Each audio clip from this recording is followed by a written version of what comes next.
Renovar a fé no povo da fé. Esse é o desafio lançado pelos ordinários católicos da Terra Santa reunidos em Assembleia Plenária em Belém, poucas semanas antes do início do Ano da Fé. Precisamente o Ano da Fé, esperamos, seja o ano das peregrinações. A Igreja convida todos a realizarem uma peregrinação à Terra de Deus durante esse ano em particular. Enquanto isso, aumentou o número de turistas na Terra Santa no primeiro semestre de 2012. A música nos ajuda a voltar às nossas raízes quando a Igreja louvava a Deus com uma só voz.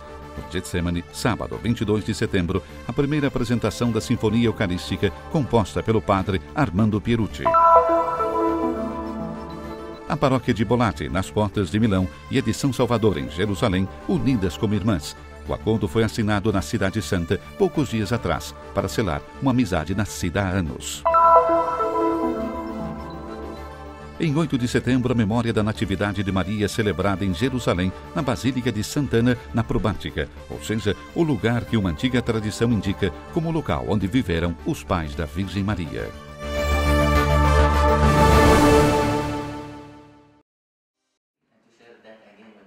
A agenda cheia de compromissos para os ordinários da Terra Santa reunidos em Belém. Os padres betaramitas sediaram a Assembleia Plenária dos Bispos Católicos nos dias 11 e 12 de setembro. Os assuntos discutidos ofereceram um olhar sobre o ano que passou, para centralizar a atenção no Ano da Fé, que está para iniciar. Central nesse sentido foi o encontro de terça-feira, durante o qual foram traçadas linhas mestras para o próximo ano. Renovar a fé no povo da fé, comunicá-la, especialmente para as crianças, e investir autenticamente em uma nova evangelização. Esses são os pontos-chave que serão propostos a Roma pela Assembleia, além de um acordo muito próximo sobre a celebração comum da Páscoa entre as várias confissões cristãs.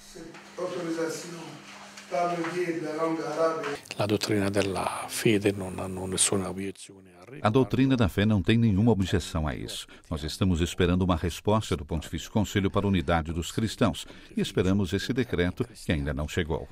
Aspettiamo questo decreto che non è arrivato ancora da Roma. Mas é também tempo para pensar sobre o que aconteceu. O Congresso Eucarístico de Dublin e o Encontro das Famílias com o Papa em Milão. Momentos em que até mesmo uma pequena delegação da Terra Santa participou. E agora é hora de recolher os frutos. Akram e Bacem de Belém falaram longamente aos prelados de como essas experiências mudaram suas vidas e a da pequena comunidade cristã local. Foi muito interessante ir até ali e rezar juntos. É algo que ajudou a nós e os italianos a compartilhar o Espírito do Senhor. Sharing the spirit of the Lord, it was really nice. We brought to our home the Eucharist. Trouxemos para casa a Eucaristia, no sentido que agora sentimos ainda mais a importância desse sacramento nas famílias, especialmente da Terra Santa.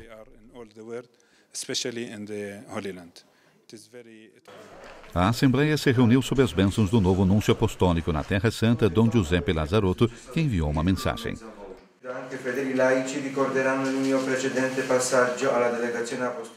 A Assembleia dos Ordinários escreveu um comunicado de boas-vindas ao novo núncio. Que o seu serviço entre nós seja uma bênção para toda a nossa Igreja.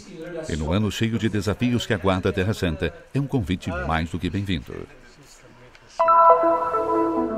Aconselhados pela Igreja presente em todo o mundo na véspera do Ano da Fé, encorajadas continuamente pelos bispos locais, as peregrinações à Terra Santa registraram nos meses de verão que passaram um notável aumento. Segundo as estatísticas divulgadas pelo Ministério do Turismo israelense, mais de 1,5 milhão de visitantes passaram pela Terra de Deus na primeira metade de 2012, o que significa 6% a mais em relação ao ano precedente, 8% se comparado a 2010. São cifras que fazem esperar coisas boas, e se a isso acrescentamos também as indicações que a Igreja em todo o mundo deu para o Ano da Fé, há motivo para um cauto otimismo.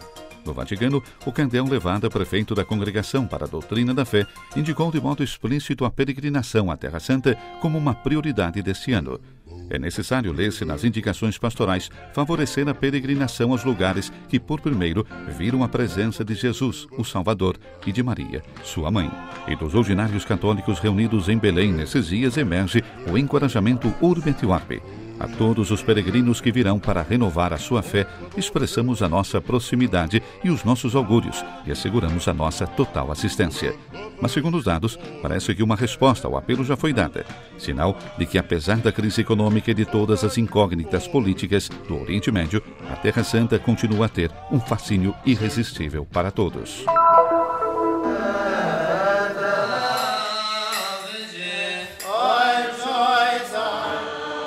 12 vozes, 12 tradições litúrgicas e musicais cristãs que se encontram e se harmonizam em uma sinfonia eucarística.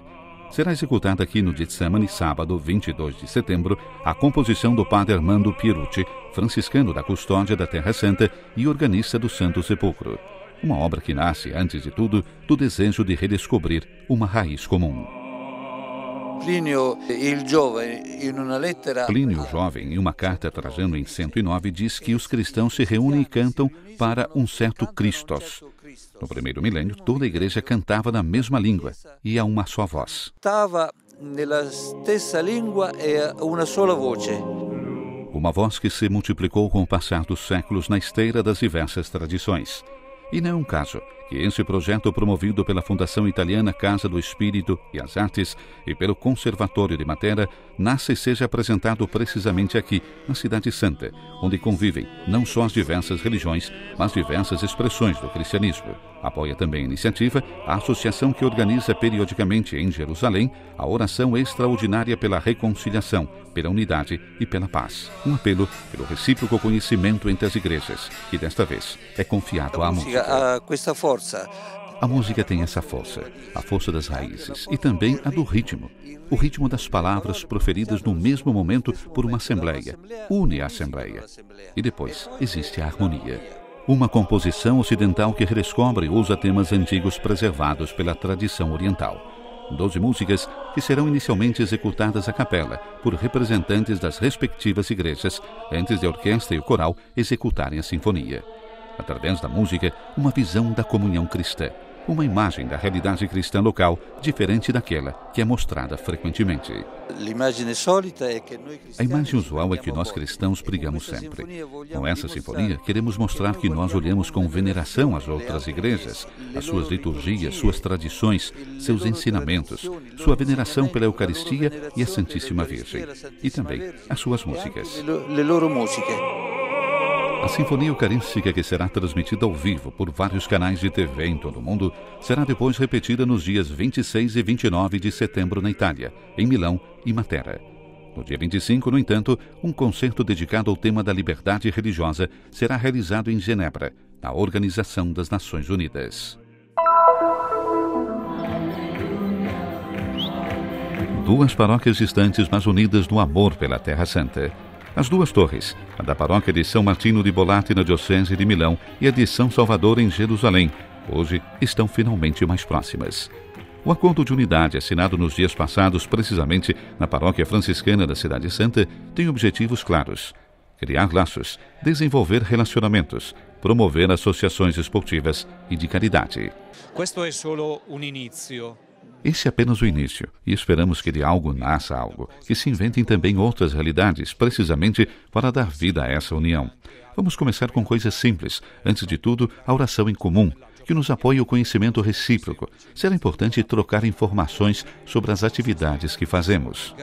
La conoscenza reciproca, sarà importante scambiarci informazioni sulle attività che facciamo. Um necessário apoio também de proximidade e conhecimento dessa realidade da Igreja na Terra Santa, também da parte de outras igrejas do mundo. Da parte delle altre chiese del mondo.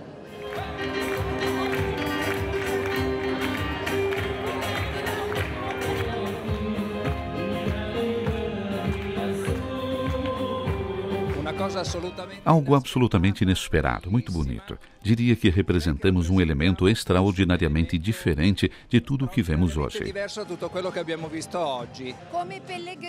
Como peregrina, é uma terra que me permite reencontrar-me. Também na cerimônia de hoje eu encontrei muitas semelhanças, muitas coisas em comum. Durante a Santa Missa, presidida pelo padre Firas, pároco de Jerusalém, padre Maurício explicou as razões que levam os paroquianos de Bolate a se unirem com a paróquia de São Salvador.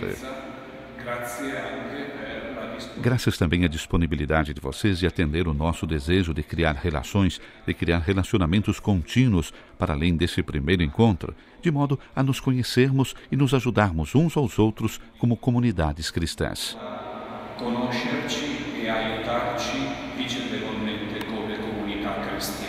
Depois, a troca de presentes e a assinatura do protocolo para selar uma relação de amizade já estabelecida nos corações das pessoas.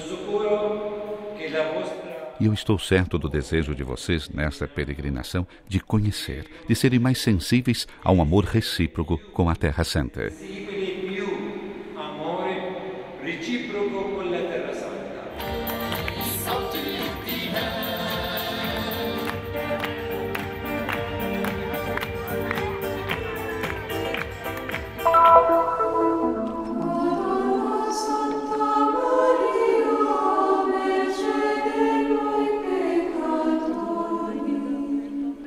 Perto da esplanada das mesquitas, apenas entrando pela Porta dos Leões, há uma pequena e discreta igreja. Sant'Anna na Probática é o nome desse fascinante santuário medieval. No interior, sob as 3 naves muito bem preservadas, encontra-se ainda a gruta que chegou até nós a partir de antigas tradições que a identificam com a casa dos Santos Joaquim e Ana e, portanto, local do nascimento de Nossa Senhora.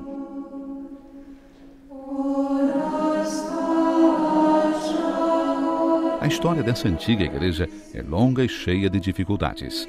Durante a ocupação muçulmana, os franciscanos se esforçaram para ter acesso à cripta para rezar junto com os peregrinos.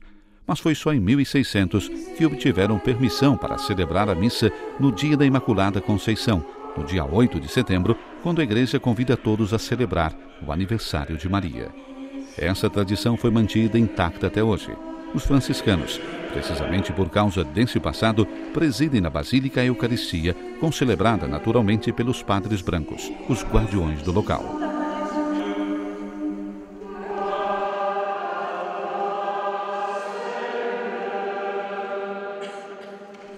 O edifício de propriedade francesa foi construído sobre as ruínas da piscina de Betesda, onde Jesus curou o paralítico, realizando seu primeiro milagre em Jerusalém.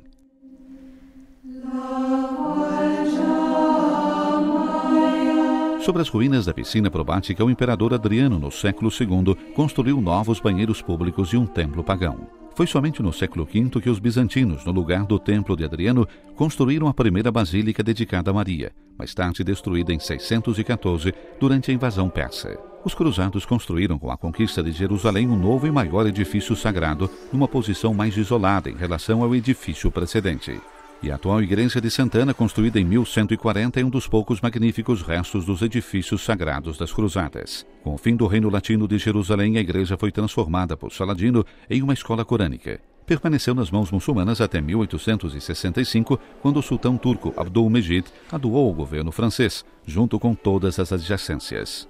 E é aqui que a cada 8 de setembro os frades franciscanos, junto com os padres brancos e com os cristãos locais, renovam a memória daquela que, alguns anos mais tarde, em Nazaré, pronunciaria o sim mais importante da história da humanidade.